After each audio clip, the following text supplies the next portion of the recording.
Well, today's session is about pressure, pleasure and first-time sex. In this video we're going to see what the Scottish Government wants to tell kids about engaging in illegal underage sex. First of all, we need to clarify what sex is with the class. Young people might think that sex is only penetrative penis-vagina sex. Use the slide to explain that. The law says that sexual activity includes mutual masturbation, oral sex or penetrative sex.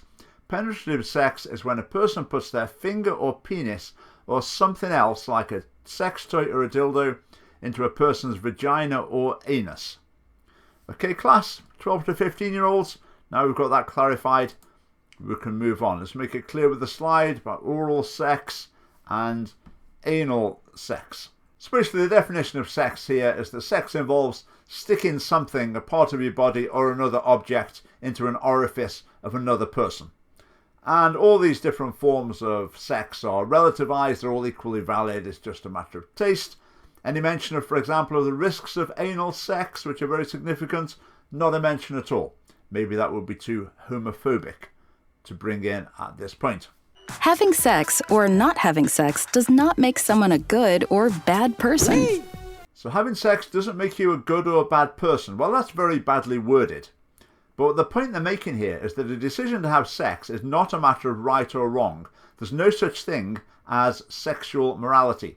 In other words, the teachings of almost all the world religions are wrong, and children, that is a fact. Some people want to be abstinent, that is, to not have sex until they find a partner they love. So the implication here is that some people want to have sex before they find a partner that they love, and that obviously must be absolutely fine. Others want to wait until they're older, maybe in high school or college. Some people want to wait for high school before having sex. In Scotland, you start high school at age 12. This is a US video, I assume. I mean, there you start when you're 13. I mean, what are they thinking? At the very least, whoever looked at this video and thought, yep, let's put that in. Some people want to wait until high school before having sex, that's fine. Some people don't. They want to have sex in primary school, and that's fine too. You obviously have to imply. You've got to question the competence of the people putting this material together. Some teens don't have sex because their religion prohibits it. That really sounds pretty arbitrary and restrictive, doesn't it? What they might have said is some people don't have sex because they believe that an all-wise creator has designed sex to function within the framework of marriage. That would be a fairer way to articulate the religious perspective, but they're not interested in being fair to it here. They're just promoting their own way of thinking. Others know they aren't ready emotionally to handle the possible consequences. So the emotional consequences of early promiscuous sex, well, it makes stable relationships less likely through life. And that's a big deal. That's going to affect people quite profoundly, could affect their partner or partners, and could affect children that they have in the future, and therefore affect wider society. Whereas here, these emotional consequences, you just think we're talking about, might make you a bit sad. Everyone is different, and each person's decision should be valued and respected. So there's no right and wrong when it comes to sexual choices. So if a 13-year-old girl decides to have anal sex with 5 boys in her class, we have to respect her decision. There's only one moral principle that comes in here, and that is that you must not judge other people's actions. You have to respect them. So that also implies that no one should judge your actions either. And remember, if you find yourself feeling confused about any of this, or just want help sorting out what's best for you, talk to an adult you trust and respect. An older sibling, a cool aunt, or even one of your parents. So even speak to a parent as a last resort. But obviously you're better trying to find someone who'll respect your choices. Mum and dad might not be suitable because they might disagree with their choices. And as we've told you kids, that's wrong. No one should disagree with the choices that you make. So we're getting to the heart of the matter now. How do you decide whether to have illegal underage sex or not? Well, the teacher provides the class with a list of considerations, and they have to decide which of them are essential and which of them are just important. Or to put that another way, to decide which of them are essential and which ones are not essential. So what's on the list? Having sex for the first time, things to consider.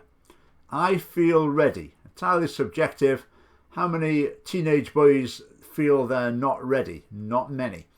I feel safe. I have someone I can speak to about this before I do anything. We are both 16 years old or older. So legal or not, is that essential or not? It's up to you to decide, young people. There's no right and wrong answers in this classroom. If we need contraception, it's sorted. If we need condoms, it's sorted. We're both sober. We have the time and we're in a safe, comfortable place. I trust him or her. I want to. I know I can change my mind, say no or stop at any time. I think that's a woefully inadequate set of questions for such a huge decision. How about some of these questions? Am I ready to be a parent? Am I ready to be a parent with this person? Because that might be the outcome of having sex, regardless of contraception. It's a possibility. Or are you just relying on abortion? Have you considered the consequences of that as well? Okay, having sex with someone might form a long-term bond, and you might find yourself in some sort of long-term cohabiting relationship with this person. Is it the right person? Is it going to be an abusive person? How about if it doesn't lead to a long-term relationship? Then that could mean that you've wasted your best shot at creating that lifelong bond. These are extremely important considerations, and yet they're completely overlooked. It's time to introduce the young people to another source of wisdom at this point. That will be the International Planned Parenthood Federation, a hugely controversial organisation that's basically a global abortion provider and proponent of this sort of sex education. Just out of interest, put into Google International Planned Parenthood Federation controversy and see what comes up. It's all pretty innocuous stuff. Put the same search into Bing or another search engine and see what comes up. You can see the way that Google rigs the results to protect organisations that it wants to protect. Anyway, IPPF, hugely controversial, but in Scottish schools they're presented as a source of wisdom. Now, what do they have to say here? Let's face it, young people are sexual. We have sexual needs, not quite sure about that, desires, fantasies and dreams, but we also have a lot of questions and uncertainty. It's important for all young people around the world to be able to explore, experience and express our sexualities in healthy, positive, pleasurable and safe ways. This can only happen when our sexual rights are guaranteed. What does that mean? And that basically means that every young person has got the right to have sex. And if it's a human right, well, it must be true. So these sexual rights, what are they? Where do they come from? Let's have a look what they're teaching the kids in Scottish schools about so-called sexual rights. Sexual rights relate to a person's sexuality, to sexual orientation, gender identity, sexual behaviours and sexual health. Sexual rights, because they are human rights, belong to everybody.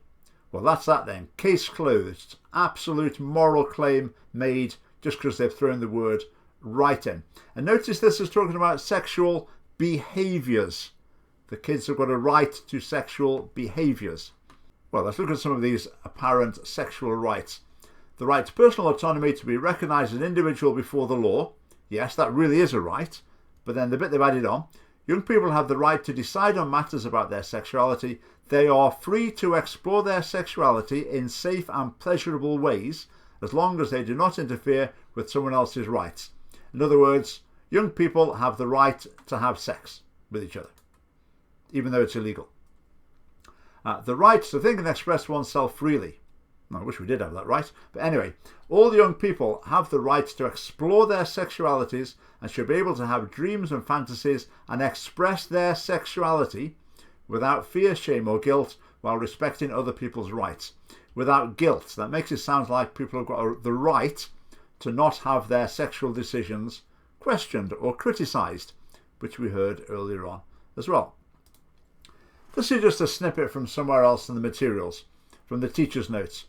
Pause to review what's been covered so far. What sex is, that pressure is never okay, that consent is essential, the sex is something adults do because it's pleasurable. They put that in saying, remember, sex is something that only adults do. That's their respectable, let's cover our back so people can't say we're promoting underage sex. So that little snippet is there.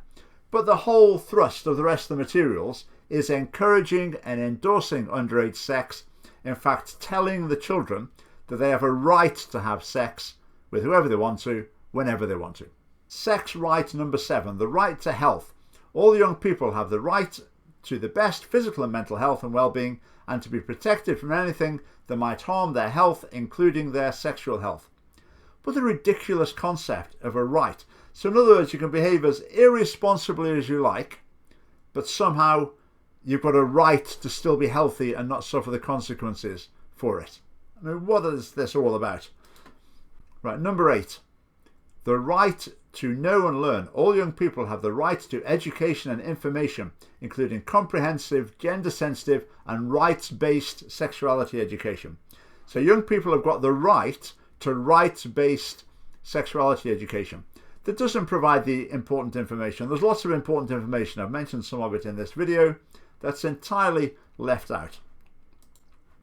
And just to emphasize how ridiculous this is, right number 10, you've got the right to have your rights upheld. In other words, you've got the right to have your right to rights-based sex education upheld. I mean, it's laughable. Anyway, this is what's going on in classrooms in Scottish schools. Just before we leave these alleged sex rights, where do they come from? Basically, they've been made up by campaigning organisations, particularly pro-abortion campaigners. So finally, at long last, we come on to the topic of marriage, the social institution that's regulated sexual relationships through the course of human history. Now, at this point, the teacher could make the rational case for marriage, explain the several excellent arguments for the traditional understanding of marriage, how it strengthens family life and is best for society and particularly for children. The teacher could present some evidence, some of the mountain of statistics that show the difference that marriage could make, again, for adults and for children. They could do that, but they don't. Instead, you have this. Let's talk. Marriage is an old-fashioned idea. Most people will probably just live together. What do you think? So split into groups and have a chat about it. What would people at home think? In other words, inviting the children to think, well, you probably think differently than your mum and dad, for example. So the discussion. Introduce young people to the idea that for many people, sex should only be part of a relationship where people are committed to each other, perhaps in a marriage. Okay, that's what some people think. Obviously, you decide for yourself. It's entirely up to you. There's no right and wrong answers in this class. Ask them to work with a partner in the 3 to decide what they think. In other words, get the kids together in little groups and let them pool their ignorance, and having heard the accumulated ignorance of the class, call it a day and consider your job well done. No effort at all to present the rational case for marriage. And out of all the problems with this sex education materials, that's one of the worst. The materials I've looked at here are from the Relationship, Sexual Health and Parenthood education materials being developed by Education Scotland, the NHS in Scotland, COSLA, the local councils organisation, and third sector organisations, which basically means the LGBT campaigning groups. And the materials I've shown here are from the S1 to S3 section. Now, these materials are under development. They're available online now to be used in schools now, and then they receive feedback and they might tweak them in the future. You may say, oh, the school where my kids are or the school where I teach doesn't use these materials.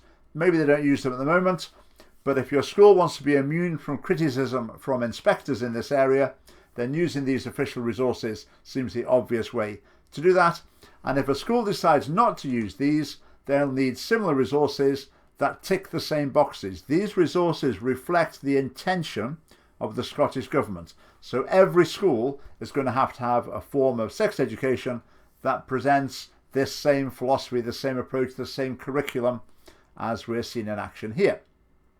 Now, this video is part of an ongoing series. I'm going up the age range, so there's a video or 2 left for this middle school part before we go into the senior school section, and you can only imagine what they've still got in store for that.